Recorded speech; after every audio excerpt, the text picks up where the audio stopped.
Vamos retornar à teleconferência. Pedimos desculpas pelos problemas técnicos enfrentados. Bom dia, senhoras e senhores. Sejam bem-vindos à teleconferência de resultados do terceiro trimestre de 2024 da EZTEC. For those who want to listen to this conference call in English, please use the translation button in your Zoom platform.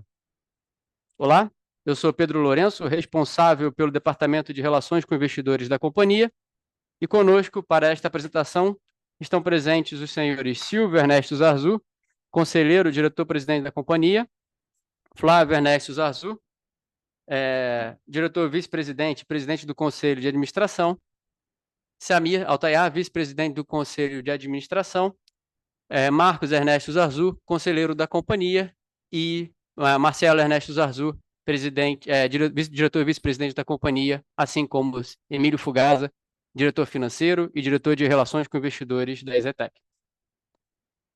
Informamos que este evento está sendo gravado e todos os participantes estarão apenas ouvindo a teleconferência durante a apresentação da companhia. Em seguida, iniciaremos a sessão de perguntas e respostas, quando maiores instruções serão fornecidas. Caso algum dos presentes necessite de assistência durante a conferência, queiram, por favor, solicitar a ajuda do suporte através do chat. Em caso de falha na conexão, reutilize o mesmo link ou ID disponíveis no nosso site, ri.exetec.com.br, para assim retornar a esta apresentação. Também disponível no nosso site, vocês podem encontrar os slides que iremos apresentar agora, na central de download.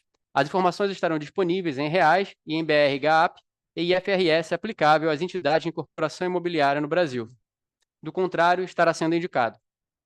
Antes de começar, gostaria de mencionar que eventuais declarações durante esta teleconferência relativas às perspectivas de negócio da EZTEC, tais como as projeções, metas operacionais e financeiras, constituem-se em crenças e premissas da diretoria da companhia, bem como informações atualmente disponíveis.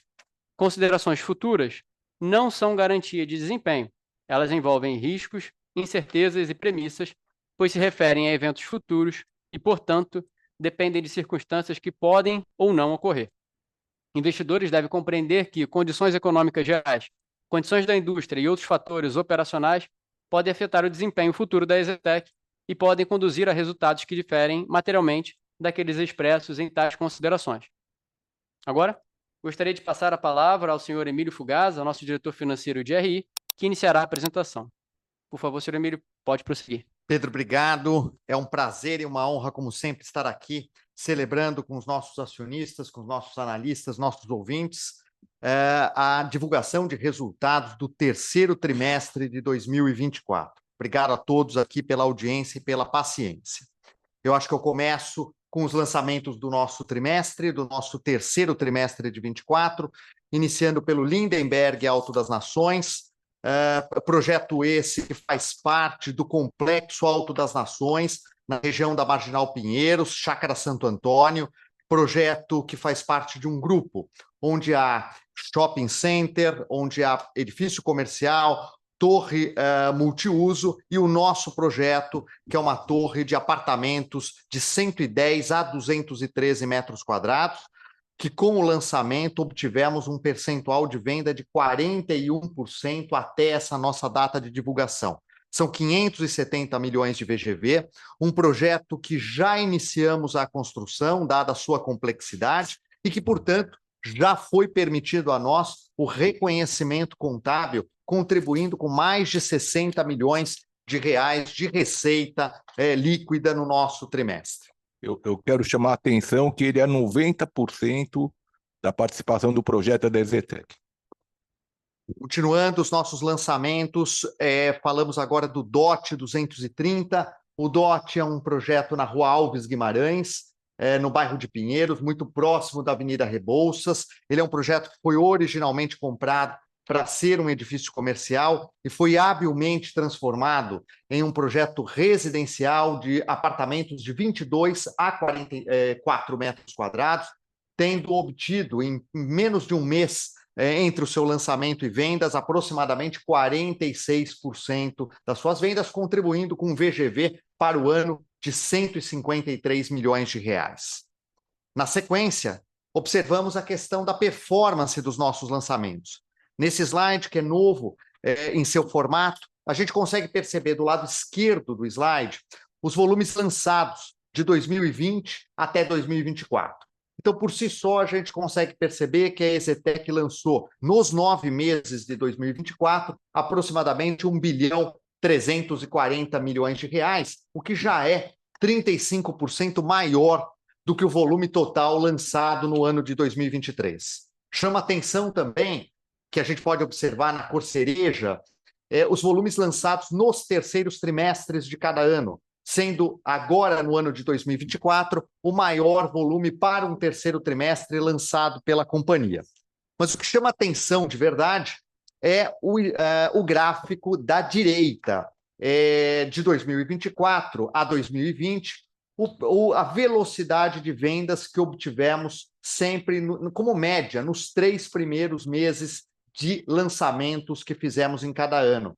Notem que já tínhamos no ano de 2023 obtido uma média de 34% de lançamentos, de vendas sobre os lançamentos nos 3 primeiros meses. Mas no ano de 2024, conseguimos um crescimento bastante significativo, tendo quase metade das vendas, do total de VGV lançado sendo vendido nos 3 primeiros meses, demonstrando a força do mercado, demonstrando a capacidade que a gente tem tido de colocar as nossas vendas neste ano de 2024. Passando agora para próximos lançamentos, a gente percebe aqui 3 projetos que são intenções de lançamento para a companhia agora, nos próximos 2 meses, sendo o primeiro da direita para a esquerda, o Conect João Dias. Conect João Dias é um projeto Minha Casa Minha Vida, que está sendo feito em parceria com a Ronx, uma incorporadora e construtora especializada nesse tipo de produto, onde a participação da EZTEC é de 72 milhões de reais, sendo que já temos a intenção de abrir as vendas e começar a assinar unidades vendidas a partir agora do dia 7 de novembro de 2024. Indo agora para o Alt Studios, o Alt também é um projeto desenvolvido originalmente pela EZ Inc. para ser um empreendimento comercial e, de novo, habilmente modificado para um projeto residencial que deve ser lançado agora no 4º trimestre, com características muito semelhantes ao do DOT 230, 100% EZTEC nesse projeto. E por último, mas não menos importante, mais um projeto com a marca Lindenberg, o Lindenberg Reserva Paraíso, cuja participação em VGV da EZTEC é de 190 milhões de reais, são apartamentos de alto padrão, localizados no melhor, na parte nobre do bairro do Paraíso, e que temos a intenção de início de vendas agora, já no comecinho do mês de novembro. Falando agora de Land Bank, de banco de terrenos para a companhia, observem que fechamos o 3º trimestre de 2024 com 10,355 bilhões. Fruto, obviamente, da subtração dos lançamentos que fizemos no trimestre, mas também da ratificação pela companhia do terreno de São Caetano, que promoverá para a EZTEC um VGV de aproximadamente 1,858 milhões de reais. São mais de 200 mil metros quadrados de área privativa a ser lançada numa cidade que tem o melhor índice de desenvolvimento humano do estado de São Paulo, uma das localizações mais desejadas da classe média aqui da região de São Paulo e região metropolitana de São Paulo. Com isso, passo também para outra parte importante da nossa operação, que são as entregas. No trimestre, entregamos quase 200 milhões de reais em VGV, concentrado em um empreendimento de 2 torres, o Signature e o ID Paraíso. A foto da esquerda demonstra o Signature, apartamentos de alto padrão, desenvolvido pelo nosso, com todo o desenvolvimento do nosso arquiteto Carlos Otti.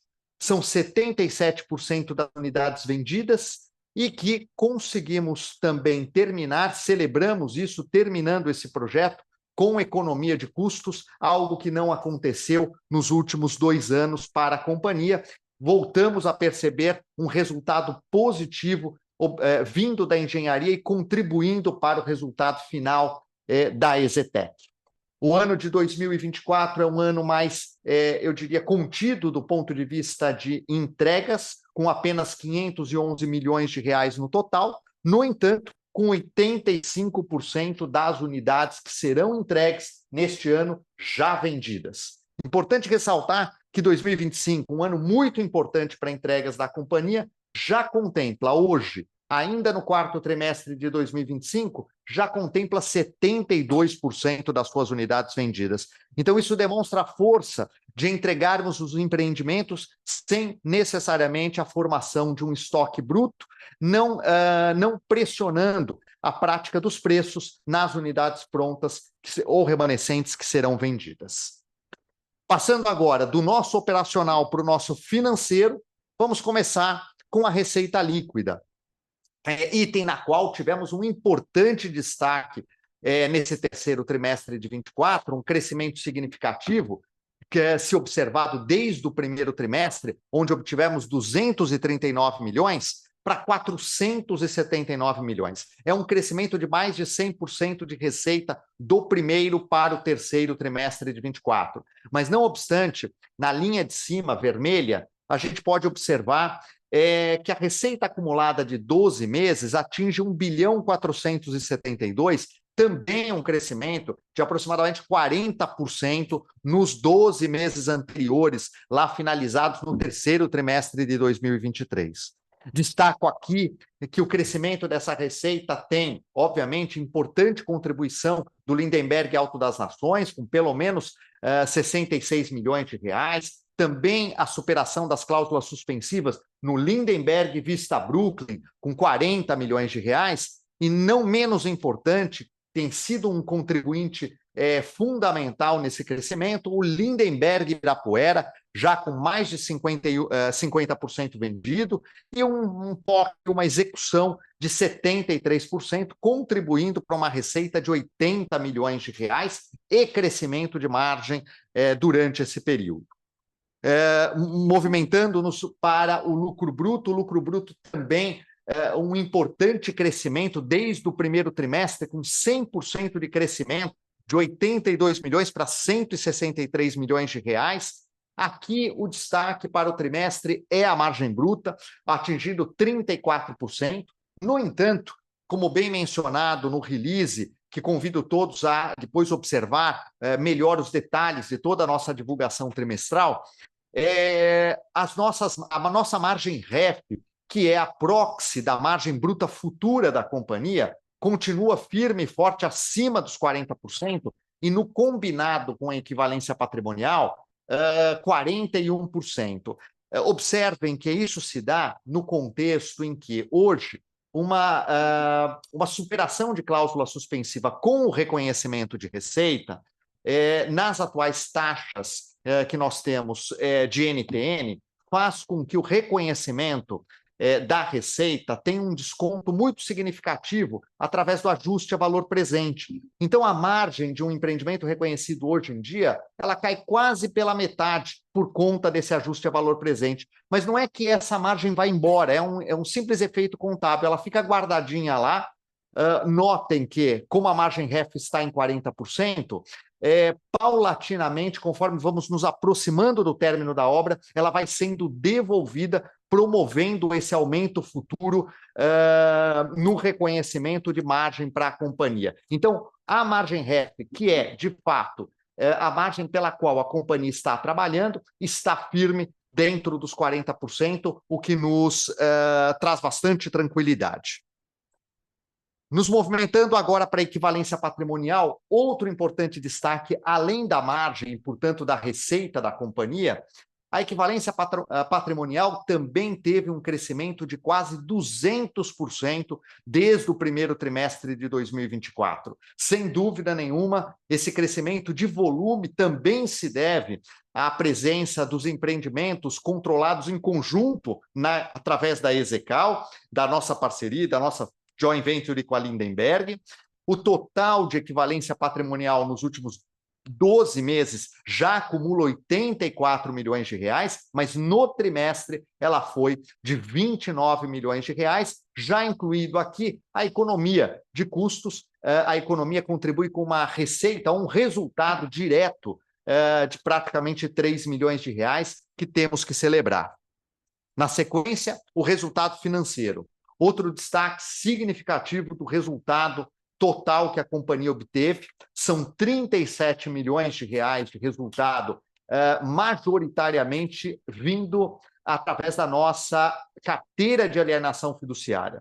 São 472 milhões de reais, é um crescimento de quase 100 milhões de reais em relação ao início do ano e um crescimento de aproximadamente 30 milhões de reais desde o último trimestre. Quero lembrar que o maior contribuinte desse resultado nesse período foi o IGP, com uma variação trimestral de 2,22, sendo que 2/3 da nossa carteira é vinculado a IGP e aproximadamente 1/3 vinculado a IPCA. Tenho que lembrar também que a taxa média da nossa carteira hoje gira em torno de 9,9, ou seja, aproximadamente 10. Então, a nossa carteira é uma carteira de 10 mais IGP como proxy. Os últimos 12 meses, 120 milhões de resultado agregado no nosso lucro líquido. Ainda por último, em termos de resultado, vamos falar aqui do nosso lucro líquido e nosso ROI. Observem que o lucro líquido também um crescimento de aproximadamente 120% desde o primeiro trimestre de 2024. Um crescimento de quase 50% do segundo para o terceiro trimestre de 24. São 133 milhões obtidos. Esse é um dos melhores resultados de lucro líquido dos últimos anos. Quero lembrá-los que no acumulado de 12 meses já estamos em 361 milhões de reais e, obviamente, que o resultado obtido, se multiplicado, se anualizado, ele nos daria aproximadamente um ROI de 11,4%. Então, é bastante significativo esse incremento, lembrando que nós tivemos boas notícias em todos os frontes da nossa operação. Ou seja, tivemos uma boa notícia vinculada à operação consolidada EZTEC, tivemos uma boa notícia em relação aos empreendimentos controlados em conjunto, cujo resultado vem na equivalência patrimonial, e também, finalmente, o próprio resultado financeiro, que contribuiu com aproximadamente 1/4 do resultado total. Em termos de caixa e dívida, tivemos uma variação do nosso caixa líquido dentro da nossa dívida líquida de aproximadamente 50 milhões de reais. Uma parte disso, quero lembrar, que é a nossa tradicional política de distribuição de dividendos trimestral, que movimenta esse número, mas no que tange à dívida líquida, a grande movimentação tem a ver única e exclusivamente no trimestre com a maior tomada de financiamento SFH para a construção dos nossos edifícios. Tanto que a movimentação do nosso caixa bruto é praticamente imperceptível dentro do próprio trimestre. Para finalizar, trago aqui também uma quarta e boa notícia, além dos resultados da própria companhia, que é a nossa distribuição de dividendos. A nossa distribuição de dividendos que paulatinamente vai contribuir, está contribuindo para que o ROI da companhia esteja mais adequado às necessidades atuais. Neste caso, neste trimestre, nós temos os dividendos trimestrais, que já se incrementaram em relação aos últimos trimestres para 31 milhões de reais, nada mais é do que os 25% referentes ao lucro líquido trimestral, mas também temos a celebração de um dividendo extraordinário, com mais 150 milhões de reais, totalizando 181 milhões de reais, 83 centavos por ação. Lembro aqui que a data base de corte é o dia 5 de novembro, incluindo o próprio dia 5. Então, a ação ela estará ex-dividendo de fato no dia 6 de novembro, e a data do pagamento será o dia 14 de novembro, logo antes do feriado de proclamação da República. Com isso, os últimos 12 meses de distribuição de dividendos acumulado totalizará 236 milhões. Dito tudo isso, neste exato momento, passo a palavra ao nosso CEO, membro do conselho e CEO da companhia, Silvio Ernesto Zarzur, para os seus comentários. Silvio. Eu queria dar bom dia a todos, agradecer pela presença aí na audiência. Eu queria falar assim que foi um trimestre muito bom de vendas, a gente conseguiu desempenhar de forma muito positiva nas vendas, em todos os segmentos, né? Nós vendemos pronto, nós vendemos média renda, apartamento a 10 mil, nós vendemos apartamento a 30 mil, vendeu todo tipo de mercadoria da empresa, né? Isso muito ligado na política agressiva comercial que nós tivemos, ligada num esmero no serviço de marketing, num cuidado, numa agressividade também comercial a respeito de aprovação de crédito, ter um crédito aprovado, vamos falar, corretamente, mas sem criar entrave desnecessário. Nós conseguimos também repassar muito bem as unidades com os bancos temos bons relacionamentos, a gente conseguiu, vamos falar, boa fluidez nisso também.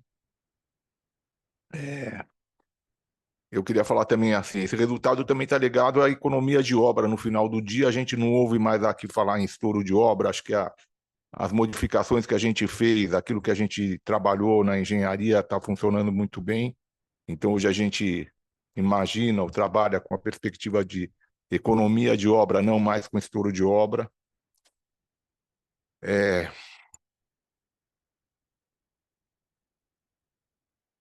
Também foi um trimestre onde a gente concluiu aí a parte, vamos falar, que não é operacional da capitalização lá da Lindenberg, né? Agora nós estamos na parte, vamos falar, de aprovar CAD, essas coisas. O Milho está me olhando, não sei se eu podia ter falado, mas de qualquer forma nós estamos nessa parte, eu não podia. Não, é que nós não concluímos a capitalização.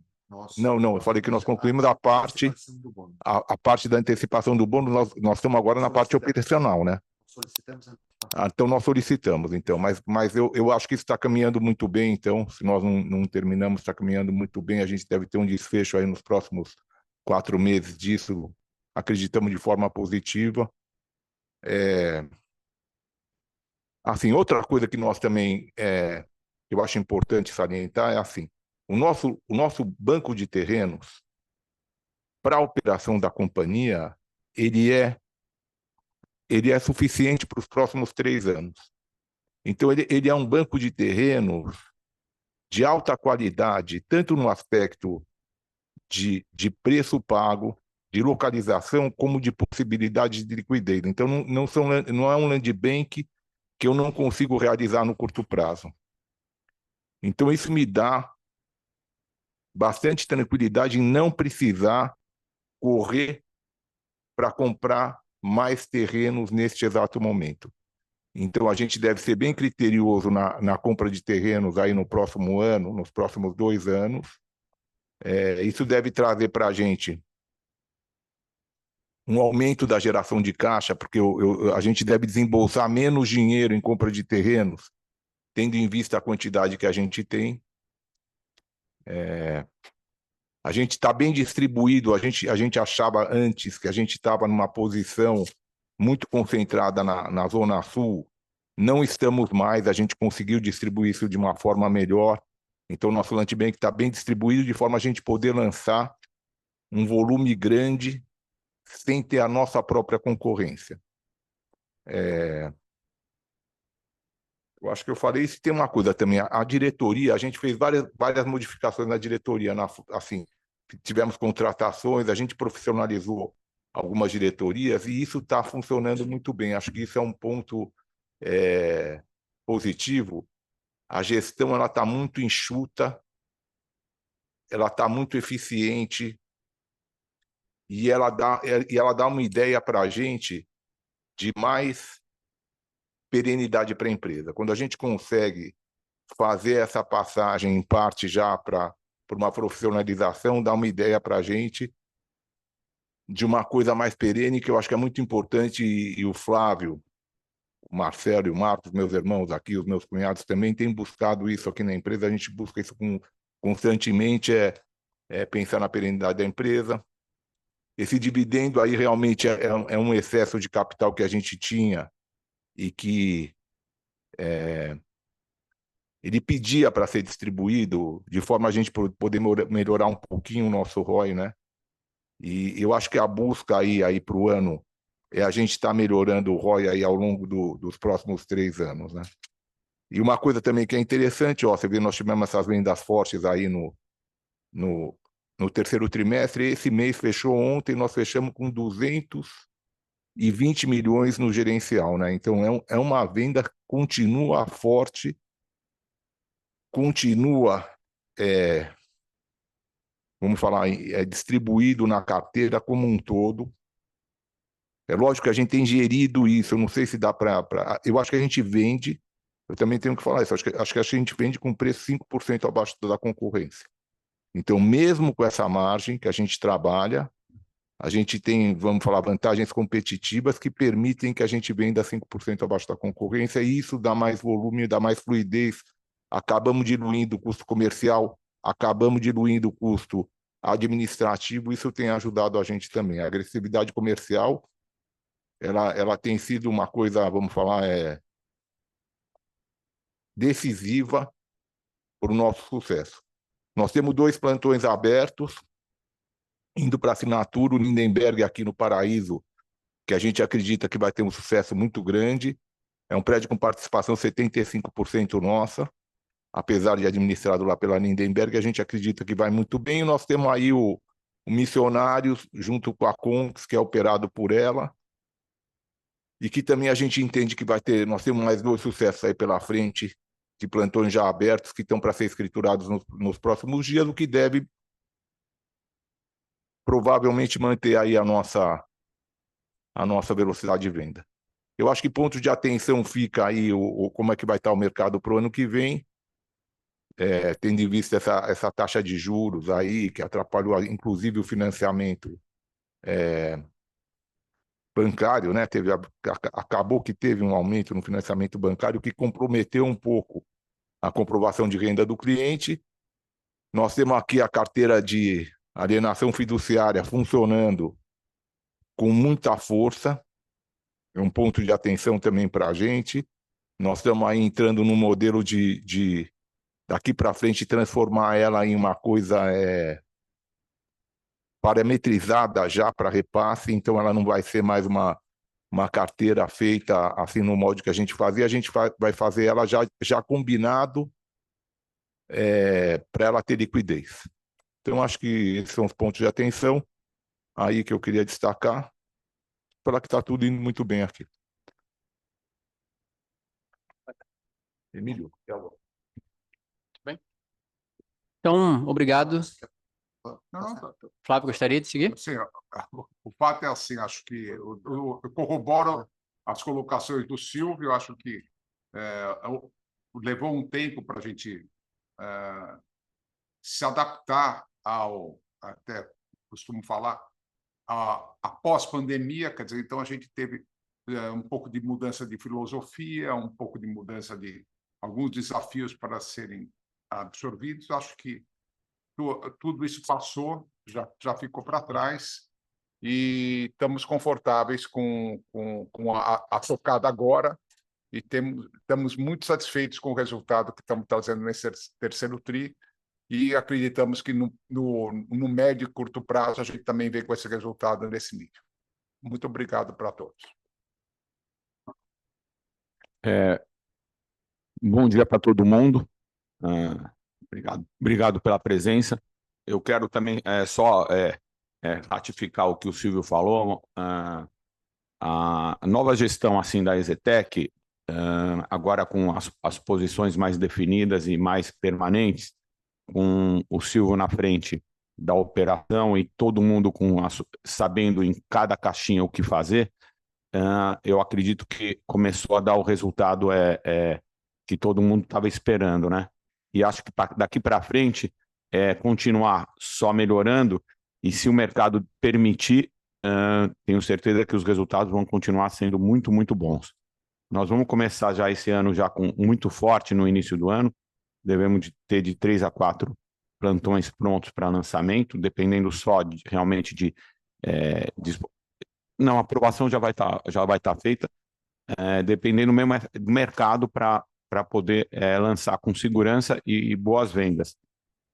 E como o Emílio e o Silvio já falaram, a engenharia, com as mudanças que a gente fez, entrou já começou a entrar no seu eixo, então esperamos que daqui para frente, tanto as vendas, a engenharia e a eficiência da empresa como um todo, ela volte no seu histórico de tantos anos de lucro diferenciado. E é só isso o recado que eu queria dar. Obrigado, senhores, pela apresentação. Agora abriremos a sessão de perguntas e respostas. Para aqueles que desejam se manifestar, solicitamos que seja utilizada a funcionalidade Raise Hand.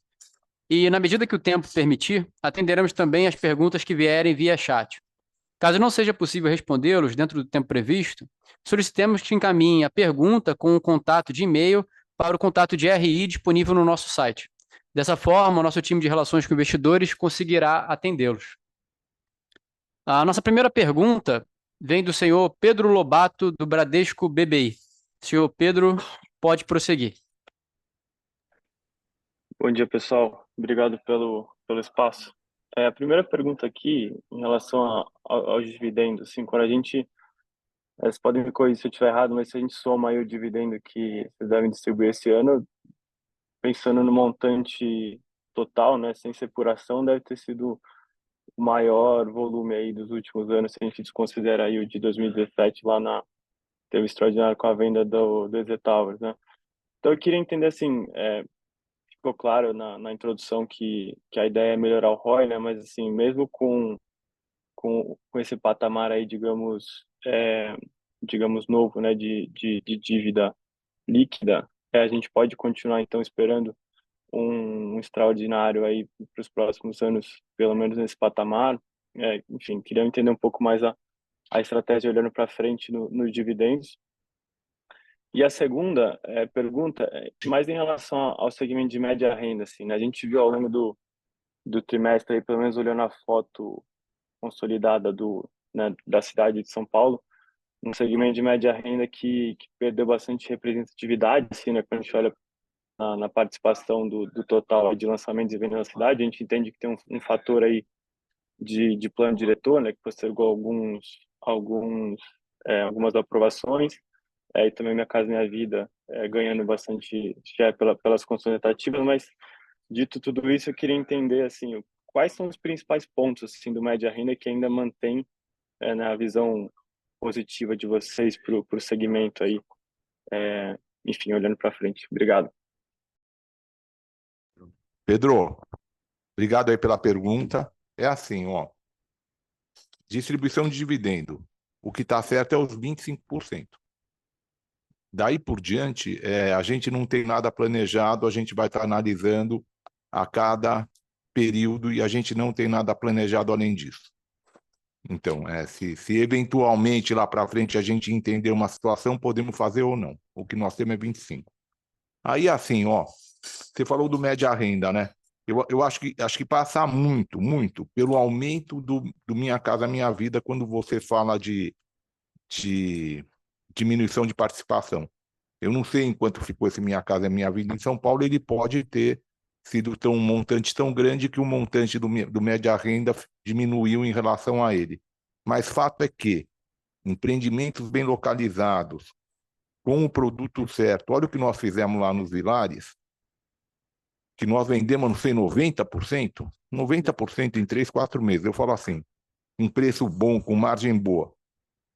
Nós, pelo menos, eu não posso falar pelos outros, eu posso falar por nós. Nós temos uma série de terrenos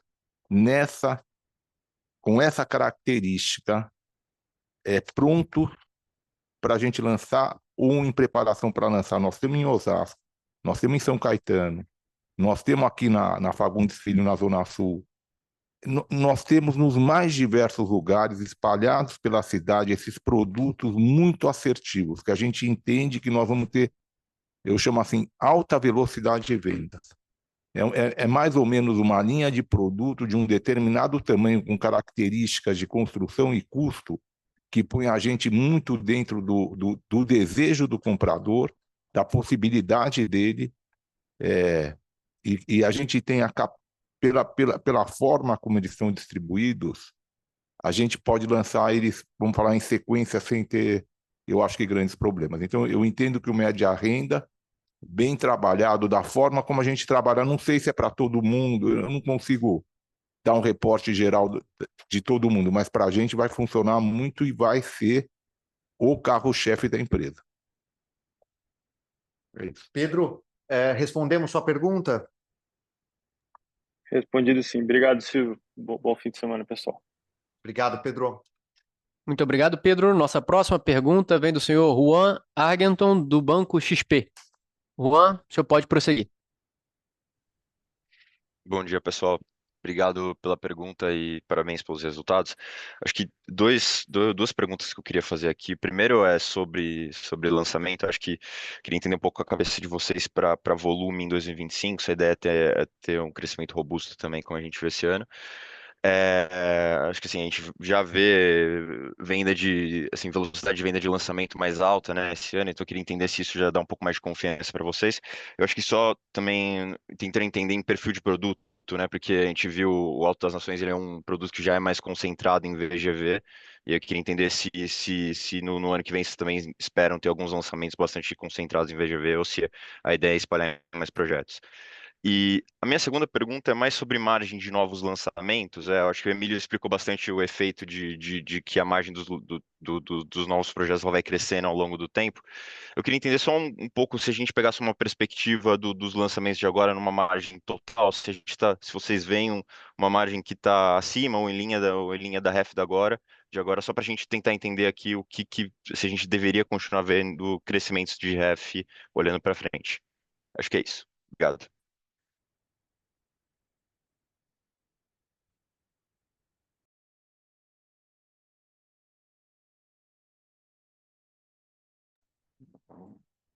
Ô, Juan, eu vou responder uma parte da tua pergunta. Eu não sei, acho que talvez uma parte seja o Emílio que vai responder. É assim, nós estamos preparados.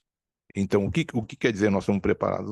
Em janeiro, nós vamos começar o ano com 5 plantões prontos, com maquete montada, com projeto aprovado, campanha, com tudo. Então, a gente está preparado para, vamos falar, ter um crescimento robusto. O que não quer dizer que a gente vai ter. Por quê? Porque a gente tem um cenário de macroeconomia que preocupa bastante a gente. Aquilo que eu falei, do aumento da taxa de juros, do que pode acontecer, eu acho que vocês conseguem enxergar melhor do que a gente.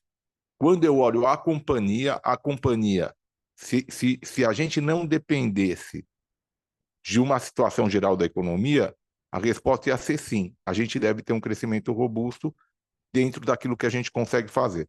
Agora, a gente tem muita dependência de que continue, vamos falar, essa confiança de compra que está acontecendo, mesmo com os juros que tem. É meio que um contrassenso, eu entendo assim, o volume de compras com juros beirando aí os 12,5%, 13%. Não sei, isso me deixa preocupado com o que eu vejo pela frente. Agora, também a nossa confiança que nós temos 5 plantões nessa situação que eu falei para você. Então, nós temos muita confiança e nós vamos partir. Agora, se a gente continua depois que partiu ou não, acho que só chegando lá no momento para falar, mas tem esse ponto que eu falei para você. A gente consegue vender por 5% mais barato do que a concorrência e conseguir ter a nossa margem. Então, isso é um ponto que me dá, eu vou chamar de uma vantagem competitiva. Olha, nós temos uma marca muito forte. Não sei, nossa marca é muito forte em São Paulo. Nós temos uma empresa de vendas poderosa. Nós temos uma capacidade de financiamento próprio muito grande. E eu posso vender 5% mais barato. Então, isso me dá uma vantagem competitiva vamos falar, sobre a concorrência. Podem entender diferentemente os outros, mas eu entendo assim, que esses componentes podem permitir que a gente navegue, mesmo onde para todo mundo não vai dar para ser da mesma forma. E nós estamos em todos os segmentos. O apartamento de 8 mil não está vendendo. Tá bom, vou vender o de 30. Ah, o de 30 não está vendendo, está vendendo o de 15. Vou vender o de 15. Não está vendendo na Zona Sul, vou vender lá na Zona Norte. Então, essa diversificação de carteira que a gente tem aqui dentro, ela permite, vamos falar, a gente se defender de várias situações e essas vantagens competitivas que eu falei também. Perfeito. A outra é da margem. Aí O Emílio vai. Juan, também obrigado pela pergunta. Deixa eu trazer um pouco mais de luz a essa questão da margem dos novos lançamentos que você pediu. Quando a gente olha para o REF, esse REF de 40%, seria prudente você fazer a consideração de que nesse REF não está o PIS/COFINS e também não está o custo do financiamento que a gente vai utilizando, e obviamente que isso é individual para cada produto. Então, não dá exatamente, daria para fazer uma média em torno de uns 1,5% a 2%. Então, PIS/COFINS de 2%, 1,5% a 2% de financiamento, são 4%. Isso significa que o nosso REF, quando ele chegar na margem bruta, ele chega a aproximadamente 36%. Esse 36% é o que nós temos visto de verdade aqui nos lançamentos que a gente tem feito.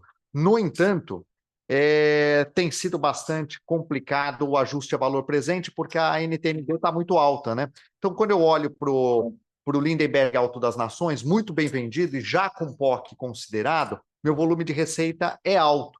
Então, vamos dizer apenas, assim, é só uma conta de padaria aqui com você. Se eu dissesse para você que a margem dele é próximo de 40%, um ajuste a valor presente de um empreendimento que eu vou entregar daqui 3 anos, cujo valor de 70% do cliente vai ser pago no ato da entrega, ou vai ser financiado no ato da entrega, eu vou ajustar valor presente 70% da receita reconhecida desse cliente e manter o mesmo custo. Numa NTN entre 6 e 7, isso me dá quase metade da margem bruta. Então, quer dizer, um empreendimento que tem margem bruta de quase 40%, ele vai para uma margem bruta próximo de 20%. Mas é uma conta de padaria isso, mas dá a exata clareza para você de como é perverso esse ajuste nesse momento. Por outro lado, à medida que eu vou chegando próximo, eu vou devolvendo toda essa receita. E à medida que eu devolvo toda essa receita, tem uma compensação enorme. Então, isso significa que num determinado momento, a receita desse empreendimento vai chegar para uma margem de bem mais de 40%. Ou seja, eu vou para 45%, talvez até 50%, por causa do efeito do AVP tão alto nesse momento da nossa economia. É assim. Conseguiu compreender as duas respostas, Juan? Conseguimos explicar? Não, tá ótimo. Obrigado, tá muito claro. Obrigado, Juan, pela Obrigado, pergunta. Emílio. Obrigado, Silvio. Bom dia. Obrigado, Juan. Nossa próxima pergunta vem da senhora Fanny Oreng, do Banco Santander. Fanny, a senhora pode prosseguir. Obrigada, Pedro. Bom dia, Emílio. Bom dia a todos. Eu tenho aqui 2 perguntas. Primeiro, com relação à entrega das unidades de 2025, notei que você tem um LTV bastante relevante, né? Estamos falando de 2.560 aí de entrega, né? Desculpa, LTV não, um total de VGV de 2.560 de entrega, e eu queria entender qual o percentual disso já está pago. Então, essa seria a minha primeira pergunta. E segunda, eu queria entender como é que está evoluindo também a demanda de cliente final para a contratação de financiamento imobiliário com vocês mesmo, tá? Seria isso, a priori.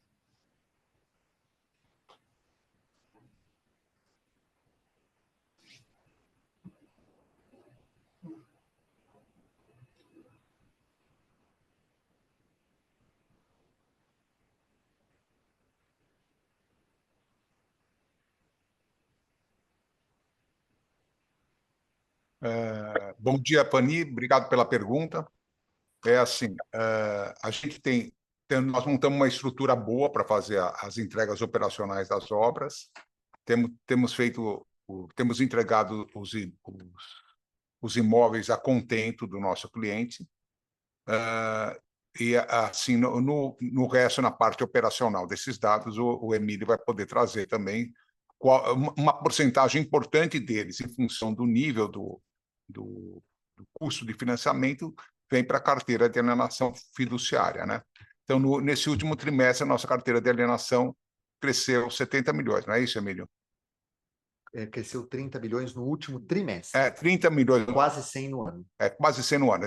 Cresceu quase 30 milhões esse trimestre, quase 100 no ano. Então, a gente está preparado para isso, mas a gente vai também vamos tentar montar um veículo que se adeque para, se esses números crescer muito, a gente ter uma oportunidade de repassar para CRIs ou para bancos, isso daqui de maneira mais simples. Ele já respondeu. Não, Flávio, no final, o Flávio já respondeu. A demanda, a gente dos financiamento próprio, a gente está preparado para absorver, que nem o Silvio já tinha falado, preparar essa carteira para ser uma carteira repassável no momento que a gente achar assim, conveniente, no momento que a pessoa se enquadrar de novo no crédito dos bancos.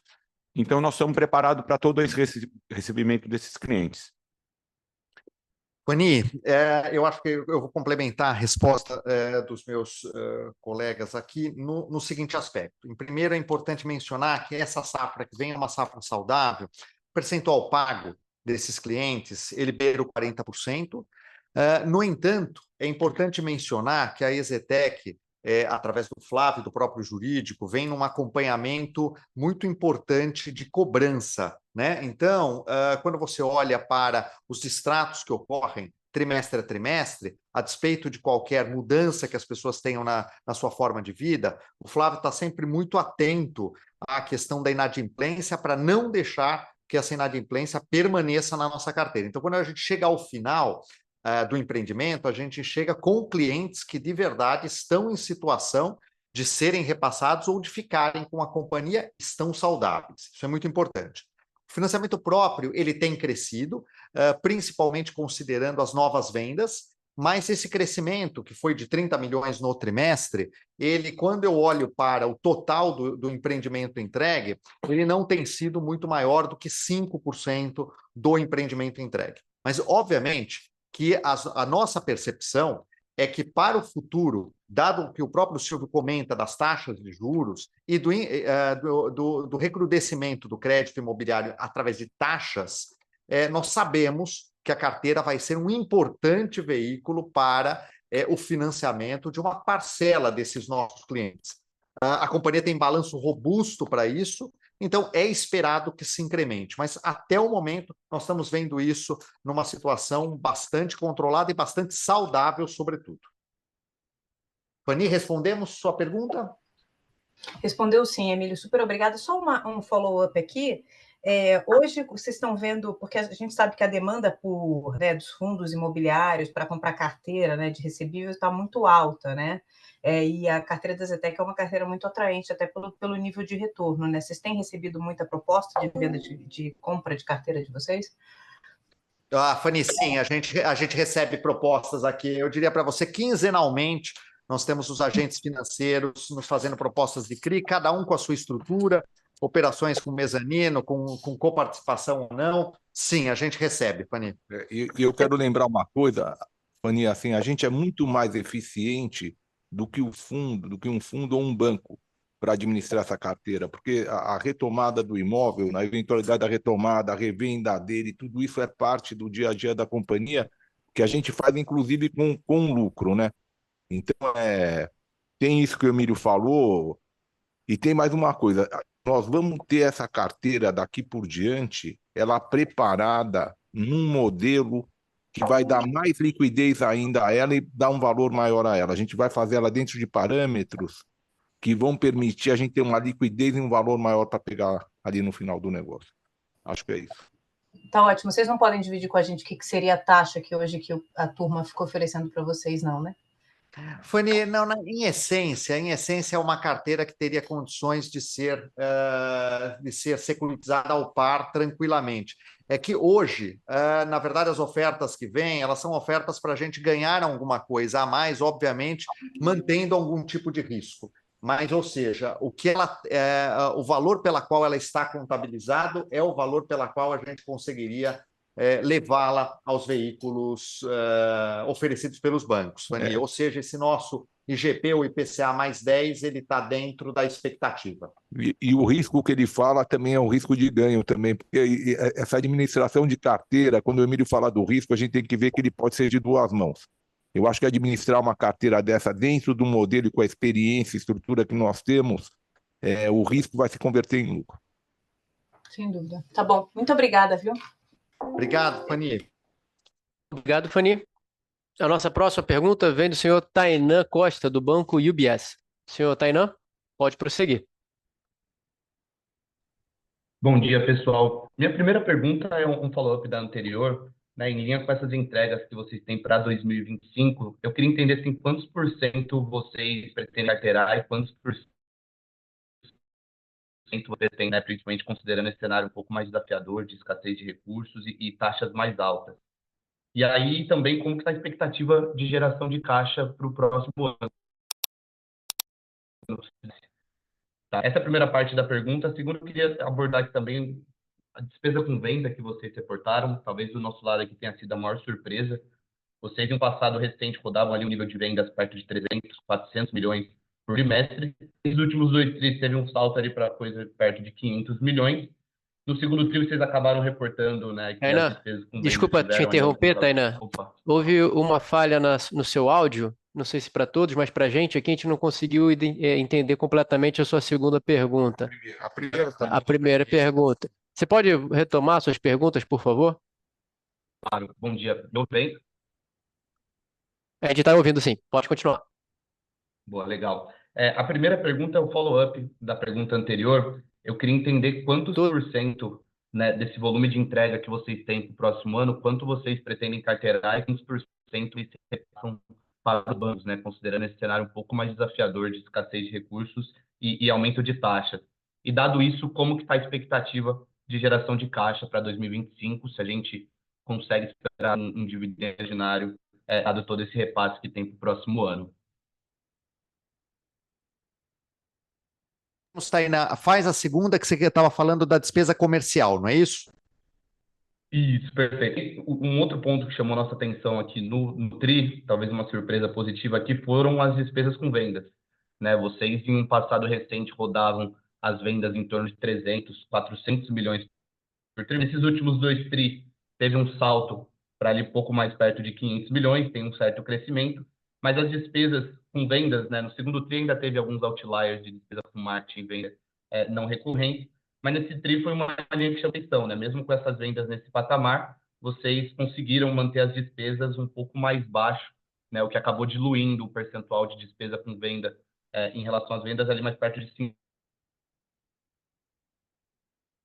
Perfeito. Despesa de venda. Vocês começam? Se teve alguma estratégia específica, podemos esperar a empresa rodando nesse patamar para frente.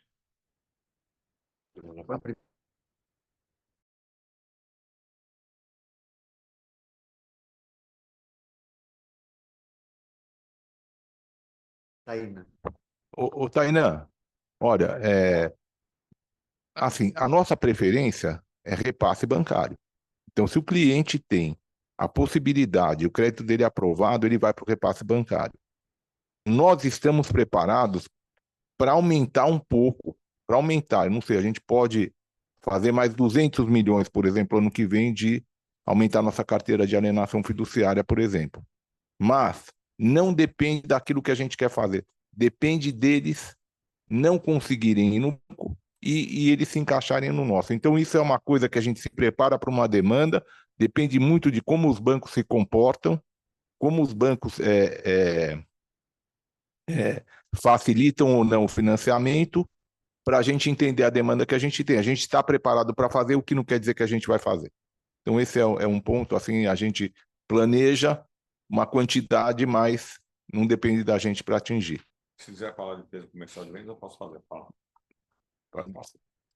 E sobre a despesa comercial de venda, que é o fixo de venda, conforme a gente aumenta, a gente dilui ela, isso é óbvio.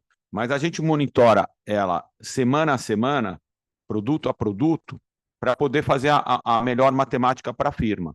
Muitas vezes a gente tem que ser um pouquinho mais agressivo, daí o percentual aumenta um pouco, e é lógico que você vai ver isso nas semanas seguintes. Então, e como a gente vem num crescente de venda, por isso o resultado melhorou um pouco, diluindo mais essas despesas comerciais. Despesa comercial já agora respondi. Qual é a terceira?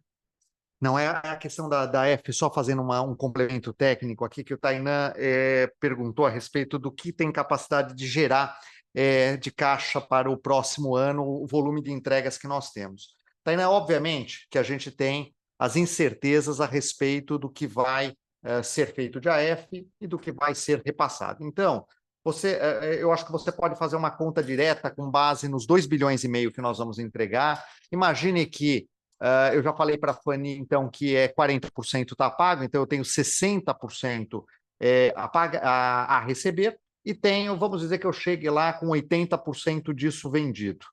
O que eu tenho que tirar daí é o financiamento imobiliário, que eu digo para você que deve ser 1/3 do total que vai ser gerado. Então, a geração de caixa, ela é bastante positiva, mas devo lembrá-lo que ela começa, de fato, com força no segundo semestre.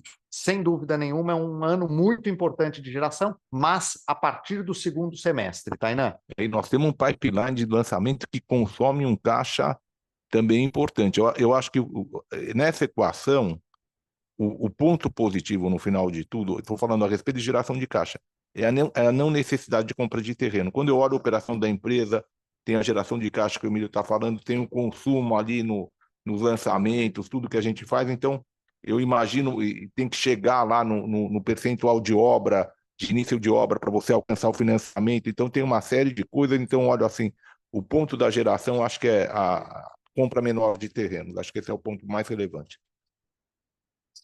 Tainan, respondemos sua pergunta? Respondido, pessoal. Obrigado. Bom final de semana. Obrigado. Obrigado, senhor Tainan. Nossa próxima pergunta vem do senhor Kiefer Kennedy, do banco Citibank. Senhor Kiefer, pode continuar. Tudo bem, pessoal? Bom dia. Seu Silvio, seu Flávio, Emílio, restante do time. Eu tenho duas aqui do meu lado. Primeira, a empresa entregou uma margem bruta forte, saudável, resiliente, mas minha pergunta aqui vai na direção dos custos, né? A gente tem visto uma evolução do INCC rodando aí em quase 6% ano contra ano no último dado disponível. Acho que mão de obra, materiais são os itens ali que chamam mais atenção aqui para a gente. Eu queria ouvir de vocês o que vocês têm visto na ponta, discussão de custos de repasse para o ano que vem, enfim, que puderem ajudar aqui, vai ser ótimo. E a segunda pergunta, talvez num tema um pouco mais delicado, mas acho que é importante ouvir de vocês ali o que vocês puderem compartilhar no tema da Cal, né, entender melhor aqui esse tema. Vocês comentaram ali que a integralização das ações, né, a serem emitidas pela Cal deveria acontecer por meio da conferência da participação da EZCAL para a Cal e, se necessário, né, valores eventualmente faltantes via conversão dos mútuos entre as empresas. Hoje, a participação da EZTEC na EZCAL é valorada ali num patrimônio próximo de 130 milhões, se eu não estiver enganado, e o mútuo entre as empresas, pelo que consta no balanço, também perto de 75 milhões. Eu queria entender se faz sentido pensar aqui nesses valores como ponto de partida para uma eventual operação entre as empresas, e do ponto de vista estratégico, né, dessa operação, entender o que motivaria ali a antecipação do evento, né, que foi o objeto ali do comunicado da empresa. Se a gente deveria pensar que, por exemplo, eventualmente esse evento está motivado por uma característica dos terrenos da Cal serem de mais alta renda que os da EZTEC atualmente, eventualmente melhores, né, para esse cenário, esse ciclo de lançamentos. Então, entender um pouco do ponto de vista aqui de valores e motivação estratégica para antecipação do evento. E a primeira em relação ao INCC. Obrigado.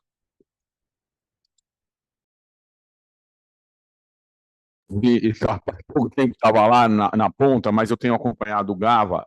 A gente espera que o INCC acompanhe sim os nossos custos de obra, a gente não estoure mais, a gente está investindo em projetos, vamos falar, mais racionalizados, em processos de construção mais rápidos, fechando parcerias para garantir isso.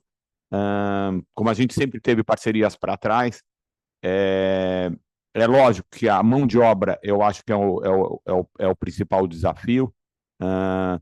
Materiais, eu não me preocupo tanto, mas com esses processos de padronização, industrialização, que já estamos desenvolvendo aqui junto da da engenharia e a equipe de projetos, eu espero que o INCC cubra os nossos custos de obra, sim. Agora, a outra resposta. Agora o Silvio vai falar um pouco da Cal.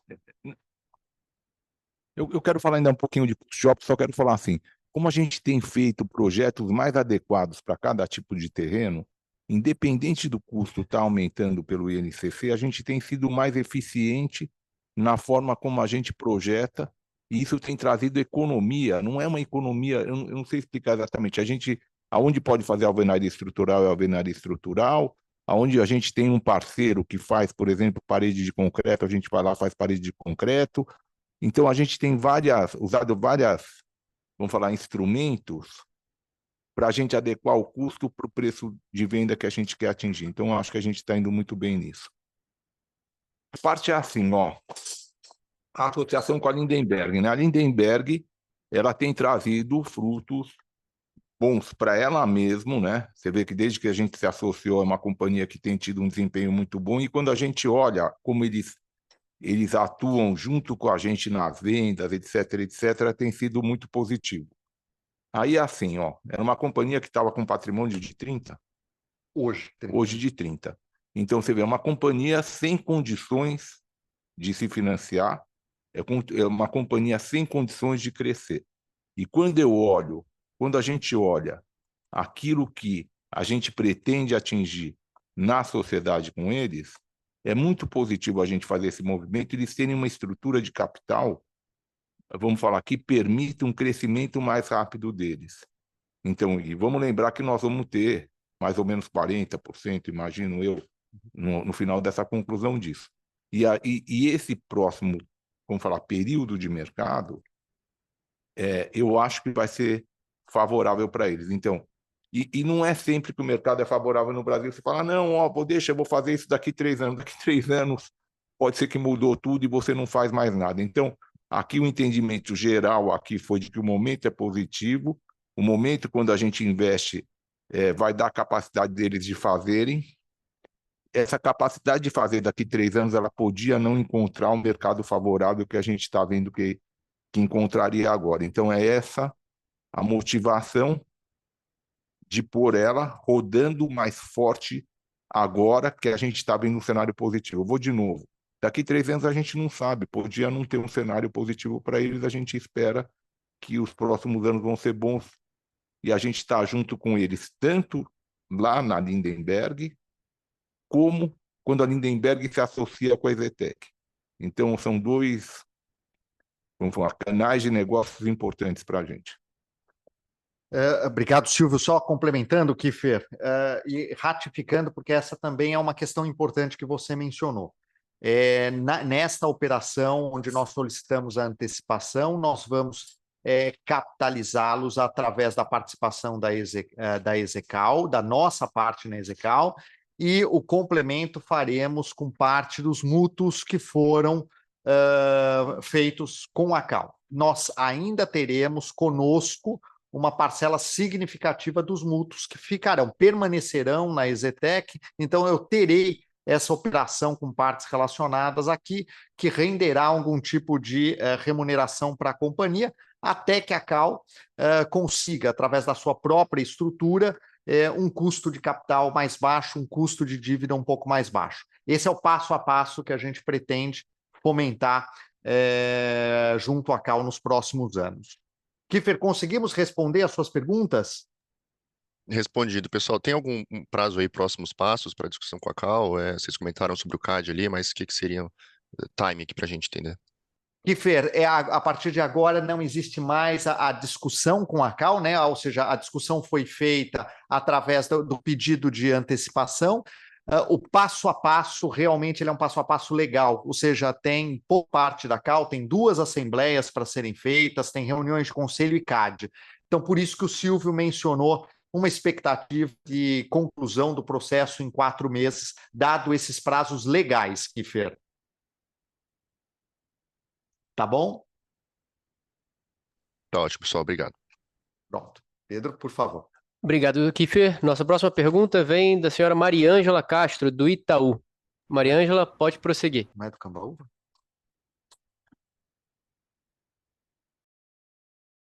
Mariângela, pode prosseguir.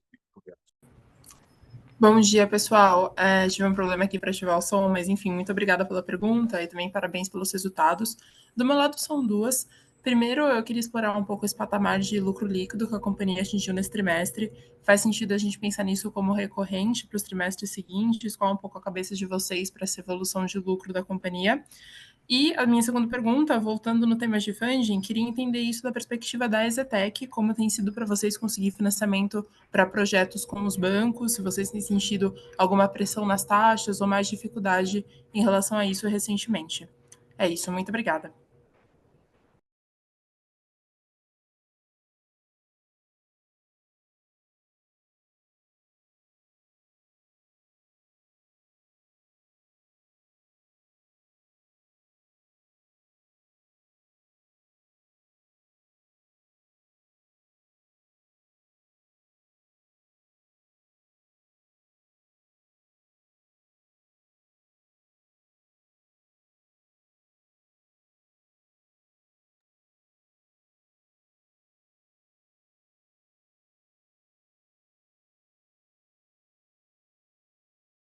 Recorrente. Então, a gente tem uma série de fatores que afetam o lucro líquido. O que eu posso falar é que dentro do plano da companhia, é a gente ir aumentando isso. Então, quando você olha aí ao longo de, vamos falar, você olha em 12 meses,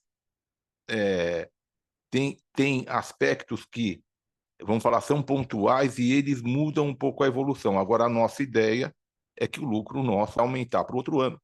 A gente pretende aumentar para outro ano e pretendemos aumentar para outro ano. A gente quer voltar a atingir um ROI melhor do que o ROI que nós temos. O ROI que nós temos não é bom.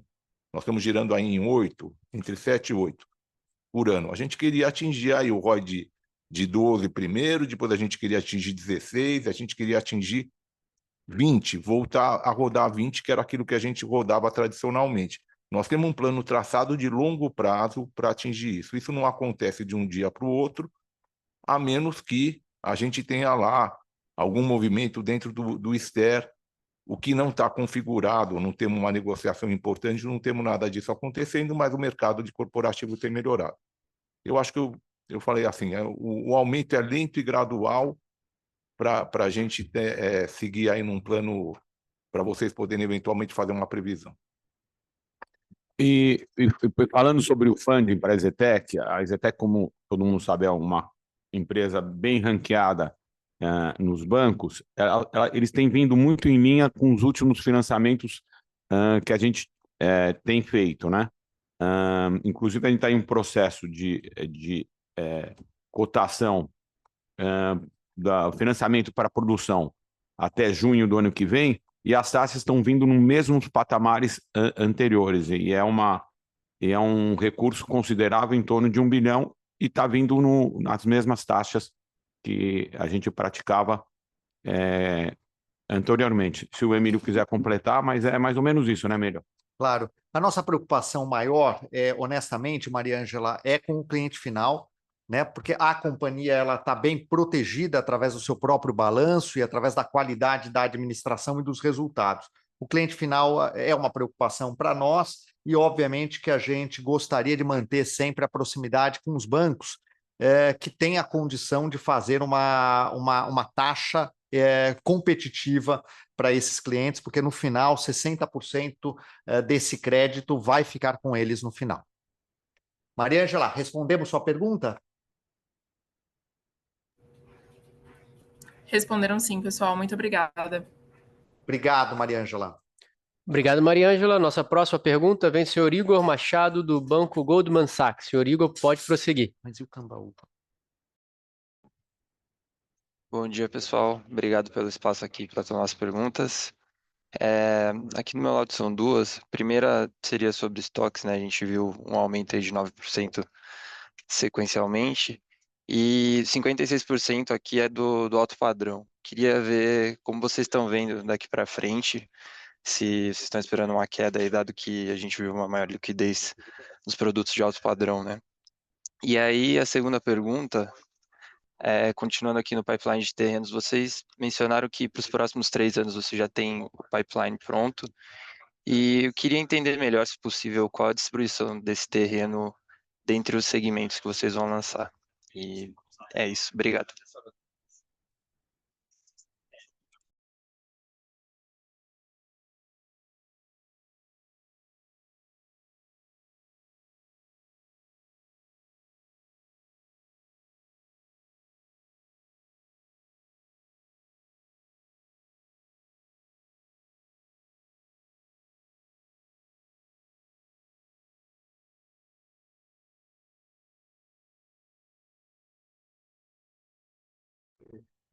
Oi, tudo bem?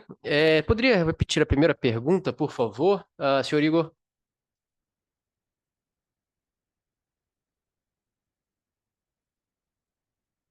Senhor Igor, o senhor nos escuta? Poderia repetir, por favor, a primeira pergunta? Vocês estão me ouvindo, pessoal? Estamos. Perdão. Primeira pergunta que era em relação ao estoque, né? Que a gente viu um incremento de 9% sequencialmente e 56% em VGV é de alto padrão. Eu queria entender com vocês como vocês estão vendo a evolução do estoque daqui para frente, dado que vocês viram uma maior liquidez ao alto padrão nesse trimestre. Então,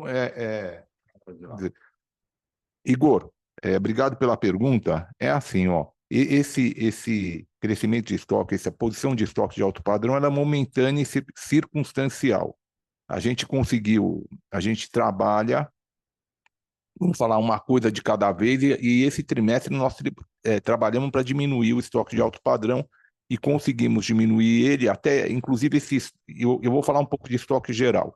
Então, no alto padrão, eu não vejo um empossamento de mercadoria para a gente vai trabalhar, vamos falar, pontualmente dentro dos produtos, como trabalhamos agora lá no Lindenberg Ibirapuera para diminuí-lo e tivemos muito sucesso nisso. A gente trabalha, vamos falar, de forma discricionária nos produtos, conforme a gente tem capacidade, a gente vê a necessidade. Isso é uma coisa. Outra coisa é assim, o estoque geral da companhia, ele vai acompanhar o volume de lançamento. O nosso estoque ele não vai crescer de forma desproporcional ao volume de lançamento. A gente vai manter ele crescendo de acordo com o volume de lançamento ou menos. Nesse exato momento, agora, eu até peguei aqui, acho que nós estamos com 2.200 de estoque nossa parte no gerencial, que não deve ser isso que ainda está no balanço, né? Mas você vê, se eu lançar 3, 4 prédios, naquele trimestre eu vou ter um aumento do estoque.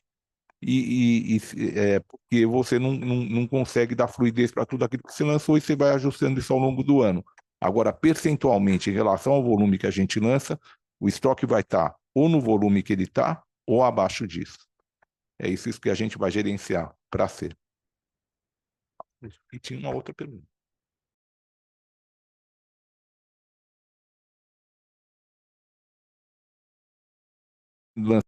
Aquilo que eu falei, é o nosso land bank. Nosso land bank está distribuído por vários segmentos de renda, inclusive no baixa renda, de forma importante no Minha Casa Minha Vida, através de parcerias. Nós devemos ter alguma coisa aí beirando 1,5 bilhão. Não sei se eu estou certo, o Emílio pode precisar melhor, mas alguma coisa nessa faixa de valor, aonde nenhum deles nós vamos operar diretamente. Nós temos uma distribuição geográfica na Grande São Paulo e na Zona Leste, na Zona Sul. Estou falando de baixa renda, nós estamos bem distribuídos. Nós temos alguma coisa, você vê, agora estamos lançando aqui no Paraíso com a Lindenberg, nós temos coisa na Zona Sul de alto padrão, nós temos aqui em Moema, então nós temos aqui na região da Chucre Zaidan, perto lá de onde é o Alto das Nações, nós temos terrenos na Roque Petrone, então nós estamos bem distribuídos, viu? O nosso land bank ele é variado no aspecto geográfico e de padrão. Agora, todo ele muito bem comprado, todo ele muito bem posicionado e todo ele com um preço de venda final muito competitivo para a região onde a gente está. Acho que é isso. Igor, respondemos a sua pergunta? Responderam sim. Obrigado, pessoal. Bom final de semana. Obrigado, Igor. Obrigado, Igor. Nossa próxima pergunta vem do senhor Gustavo Cambaúva, do Banco BTG Pactual. Senhor Gustavo, pode prosseguir. Oi, pessoal. Bom dia. Eu tenho duas perguntas aqui também. A primeira, vocês podiam comentar um pouco em relação a esses dois terrenos grandes, né, que vocês falaram do São Caetano e tem o terreno do Extra também, entender um pouquinho se de fato são só esses dois aí que tem no pipeline, né? O Silvio deu a entender que boa parte da geração de caixa no ano que vem deve se dar ao fato de que tem pouca compra de terreno, então entender mais se de fato é só isso. E no caso do Extra, especificamente, vocês estão cogitando trazer algum parceiro para eventualmente dividir aí o risco e o tamanho do projeto, dado que é muito grande, ou se, enfim, a EZTEC que deve ir sozinha no projeto. E a minha segunda pergunta, talvez até um pouco mais para o Emílio, para entender um pouco, vamos dizer, endividamento aqui, estrutura de capital e dividendo, tá? A companhia, ela está hoje, vamos dizer, com uma dívida líquida super baixa, né? Mas o histórico, ela é de net cash, e vocês anunciaram esse dividendo extraordinário agora, né? Então, eu queria entender um pouco para frente aqui, como é que a gente deveria pensar, se de fato esse dividendo já foi uma antecipação dessa expectativa de geração de caixa no ano que vem, ou se de fato vocês vão eventualmente trabalhar um pouco mais alavancados aí no curto prazo, dado que tem os recebíveis, tem a torre, enfim, se vai trabalhar um pouco mais alavancado para eventualmente entregar um ROI um pouco mais alto, e se esse dividendo aí deve acompanhar a geração de caixa ao longo do ano que vem, ou se já boa parte disso está antecipado agora. Obrigado.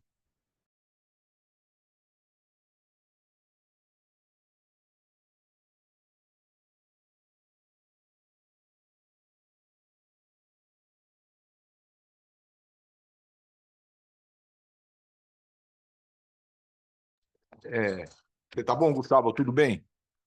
Obrigado aí pela pergunta. Assim, ó, o São Caetano é um terreno que ele está numa cidade que tinha um problema urbanístico a respeito de leis e que foi superado. Então, nós compramos esse terreno. Nós vamos começar a pagar ele, sei lá, semana que vem. Ele já está aprovado. Ele está dividido em 4 terrenos. Então, na verdade, eu estou falando um terreno, são 4 lotes, divididos, cada um com a sua matrícula, e o seu projeto aprovado, e nós vamos pagar isso agora em 24 vezes, se eu não me engano. É isso mesmo. Então, a gente vai começar a lançar ele antes de pagar, sei lá, 30%, eu não sei. Do terreno a gente já vai estar lançando aí no primeiro semestre do ano que vem.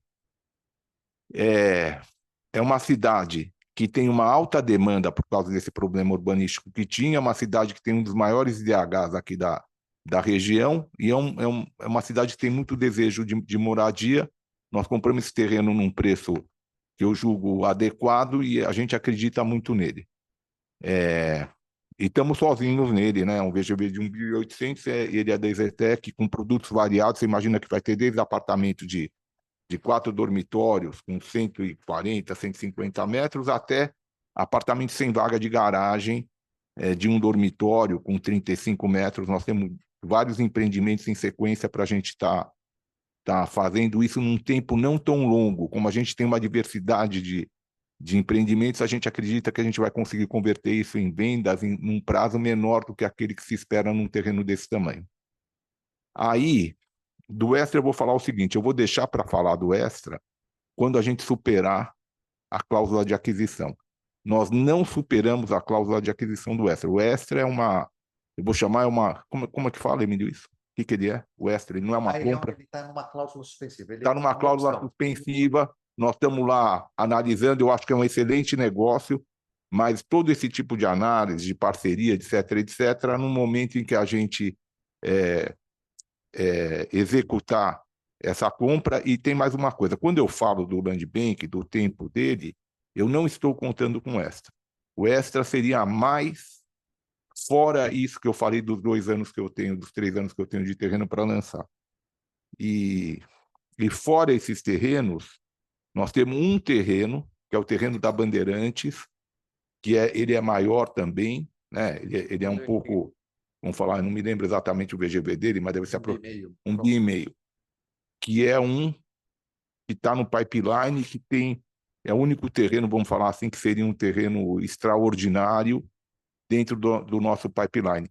Porque São Caetano, dividido da forma como está, ele não é mais um terreno extraordinário. São lançamentos de 500 milhões, um de 400, outro de 500, então são coisas mais dentro do dia a dia da companhia. Gustavo, respondendo um pouco da questão da sua pergunta sobre a estrutura de capital. Eu acho que eu começo dizendo o seguinte: não, esse dividendo extraordinário não é uma antecipação de nada futuro que a gente esteja observando sobre o aspecto de geração de caixa. Não, ele é a conta daquilo que é possível, tranquilo e saudável para a companhia realizar hoje. Quero lembrar a você que nós temos utilizado tudo que a gente pode do financiamento imobiliário. Os custos de financiamento imobiliário para nós estão abaixo de CDI, isso é muito importante. O custo do endividamento hoje, ele é um custo baixo, que significa que os empreendimentos estão utilizando na sua total potencialidade isso. Diante disso, diante do planejamento do que são os lançamentos do ano que vem, diante da colocação do Silvio a respeito de não existir a necessidade de compras de novos terrenos. Então, a companhia, com base naquilo que ela se planejou para fazer e sabendo que ela tem os terrenos, a não ser o São Caetano, que será pago parceladamente, os demais terrenos estão todos pagos, inclusive com CEPACs que sejam necessárias, só ficando faltando outorgas. Então, a companhia entende que esses 150 milhões, eles estão adicionais à necessidade de caixa que a companhia terá para os próximos 12 ou 18 meses. Gustavo, é isso. Respondemos sua pergunta? Tá ótimo, pessoal. Respondido. Obrigado. Bom dia. Bom dia, Gustavo. Obrigado pela pergunta. Obrigado, Gustavo. Agora a nossa próxima e última pergunta vem do senhor Rafael Reder, do Banco Safra. Senhor Rafael, pode prosseguir. Bom dia, pessoal. Obrigado pelo espaço. Eu tenho duas perguntas aqui. A primeira é até uma um pouco mais pontual, em relação ao Star Towers. Eu reparei que, olhando na comparação trimestral, vocês aumentaram a ABL total, né, que agora está em 94 mil. Antes eu tinha na cabeça que estava em 86. Queria entender se foi alguma mudança no projeto ou alguma coisa mais pontual mesmo, e perguntar se vocês podiam dar um catch-up para a gente de, no balanço hoje da companhia, quanto mais ou menos vocês já incorreram de custo no Star Towers e quanto ainda falta para incorrer até o fim da entrega da segunda torre. E a segunda pergunta, eu queria fazer um follow-up também na questão da carteira de alienação fiduciária. Acho que vocês já foram bem claros no tamanho que elas poderiam chegar ano que vem. Eu queria mais perguntar se tem alguma regra de dedo de um tamanho ideal da carteira ou algum tamanho que vocês não gostariam de passar que aumentaria mais o risco para vocês. Seriam essas duas. Obrigado.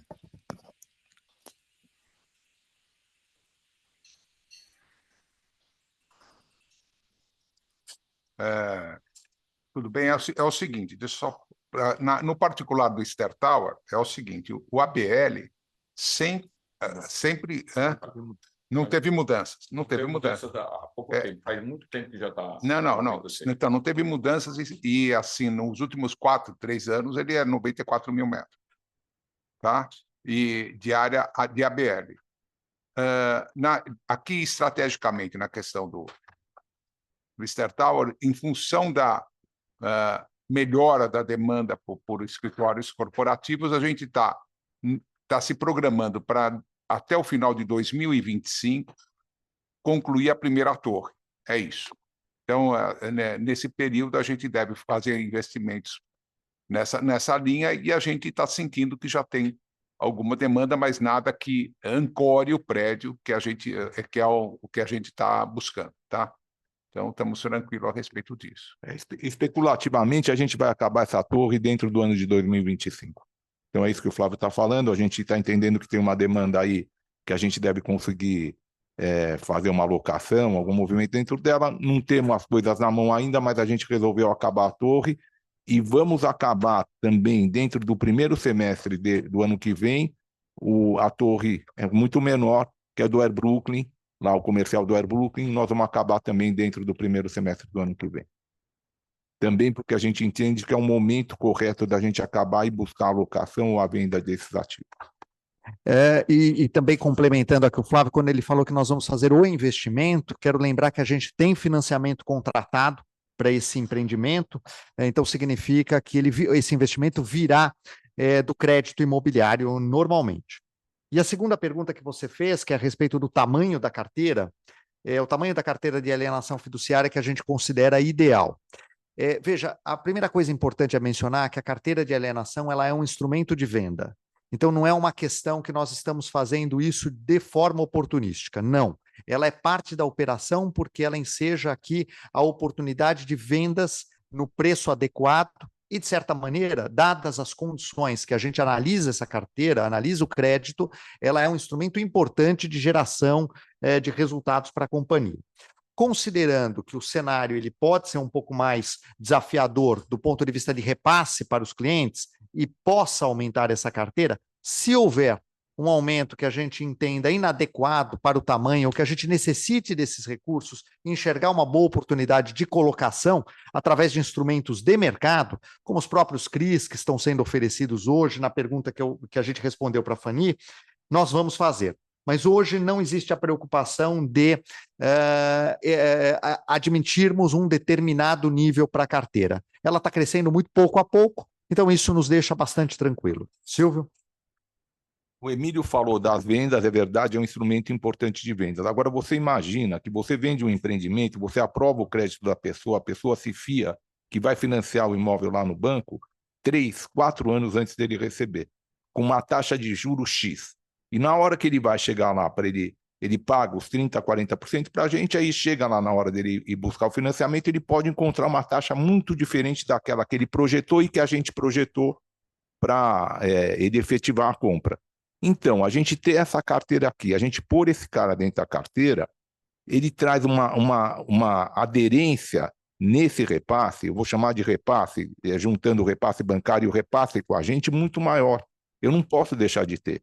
E se precisar, se esse volume ele for excessivo, é isso que o Emílio falou, a gente repassa uma parte. Agora, eu não vou perder venda e deixar de pôr na carteira. E eu vou lembrar que a gente administra a carteira imobiliária há mais de 40 anos. Então, a nossa experiência é muito grande, a nossa segurança nessa administração é muito grande.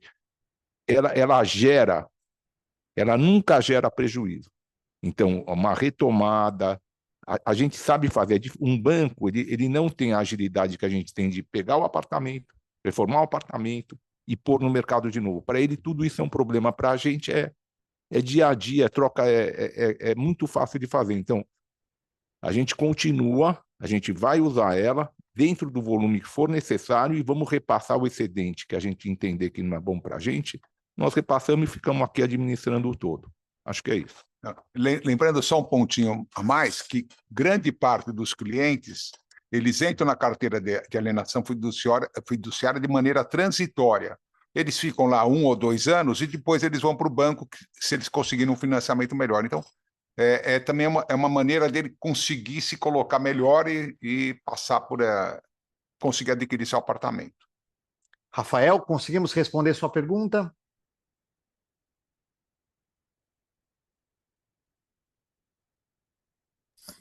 Estão me ouvindo? Desculpa, acho que tinha ficado no mudo aqui. Ah, não, perfeito, não ficou super claro. Só se puder fazer só um follow-up rapidinho na questão do Star Towers, caso vocês se sintam confortáveis em falar, mais ou menos quanto por cento vocês acham que já incorreram dos custos totais? Nós temos isso no POC, né? A gente tem essa previsão. Não, nós temos isso. Rafael, é o seguinte, até no release nós temos essa informação, nós estamos com um POC de quanto? 67%. 67%. Rafael, quero lembrar você que quando o Flávio menciona esse término da torre, nós estamos falando da primeira torre do STEP, que ela está mais próxima de término, e obviamente que nós teremos a segunda para acontecer após o término da primeira. Então são 67% aproximadamente. Não, perfeito, ficou super claro. Obrigado, meu pessoal. Bom fim de semana. Muito obrigado, Rafael, pela pergunta também. Pedro? Muito obrigado, Rafael. Senhores, aproveitando que não houve mais manifestações de perguntas adicionais, por favor, encaminhar para o nosso site de RI. Eu passo a palavra para os nossos diretores fazerem as considerações finais.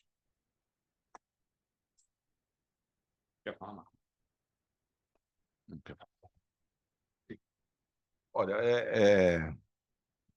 assim, eu posso falar para vocês assim, estamos trabalhando de forma coordenada, estamos trabalhando de forma, vamos falar, procurando trabalhar da melhor maneira possível. Temos um apoio importante, o nosso conselho, aí com o Samir, com o Marcos, com os conselheiros externos, o Anis, o Nelson Bastos, a Juliana Salvador, eles têm ajudado a gente assim, a tomar decisões estratégicas importantes. Acho que a empresa atinge outro nível de maturidade muito diferente do que era essa empresa há 4 anos. Independente do resultado ter melhorado, a empresa atinge um nível de maturidade muito diferente, eu digo em todo um aspecto corporativo, de governança. A gente sempre sempre procurou passar, agir de forma correta e transparente, mas a gente está atingindo níveis de governança mais importantes que permitem a gente ter mais tranquilidade na perenidade, na continuidade e no crescimento da empresa. Acho que isso é um ponto muito, muito importante. Acho que a gente atingiu realmente um patamar diferente ao longo dos últimos tempos. Acho que é isso. E a gente fica à disposição para perguntas. O Flávio aqui, como presidente do conselho, ele tem que fechar aqui o release, ele vai falar aqui para a gente. Não, gente, hoje o Silvio foi muito conciso, foi objetivo, e tudo que ele colocou é o que a gente está sentindo.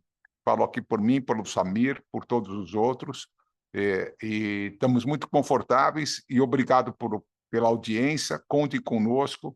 O Emílio e o Pedro estarão sempre disponíveis. Qualquer coisa, nós também estamos disponíveis para qualquer dúvida e estamos juntos sempre. Obrigado, viu? Obrigado, diretores. Obrigados a todos que acompanharam a nossa teleconferência. A teleconferência de resultados da EZTEC está encerrada. Não deixe de conferir os demais materiais disponíveis no nosso site de Relações com Investidores.